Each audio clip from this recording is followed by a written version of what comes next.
Տոներին ընդառաջ ազգային ժողովի падգամավորները 3 միլիոն դրամ պարգևավճար են ստացել։ Ինչ կասեք այս մասին։ Թող կեսը ժողովրդին ուղարկեն, մենակ իրանք են ուտում, մենակ իրանք են չարչարվում։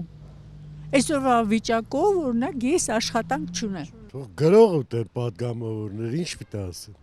Ըստ ձեզ նրանք արժանի են 3 միլիոն դրամ պարգևավճարի։ Իհարկե արժանի չեն։ Ինչու։ Նրա համար, որովհետև նրանք падգամավոր չեն։ Շինծու մարդիկ են։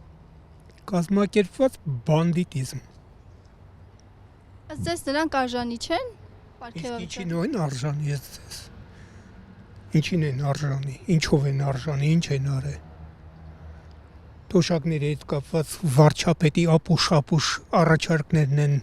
փորձում հիմա օրինականացնել, ընդունել, հա։ Ըստ ձեզ նրանք արժանի են 3 միլիոն դրամ պարգևավճարի։ Ոչ մեկը, ոչ միայն արժանի չեն, այլ մի բան էլ իրանք պետք է հետ վճարեն պետական բյուջե, իրանք ցոփ կյանքի համար։ Ազգային ժողովի աշխատանքից դժգոհ են առնում, որ թե ընդդիմությունը, թե իշխանությունը այնտեղ կարելի ասել լրիվ թատրոնա կամ ինչ-որ գեղարվեստական կինո նկարնի։ Մանավանդ հարգանք մեկը մյուսի նկատմամբ ես չեմ տեսնում, դա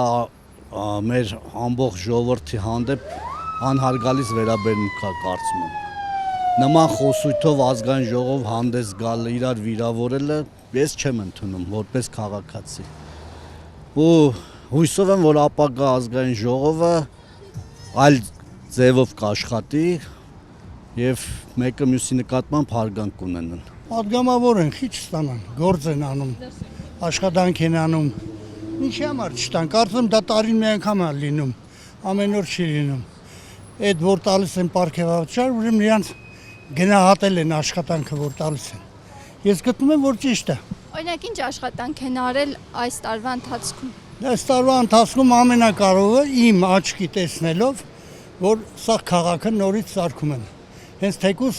շինարարություն է գնում։ Պատգամավորներն են քաղաքը։ Պատգամավորները միանում են եւ դրան որ անում են,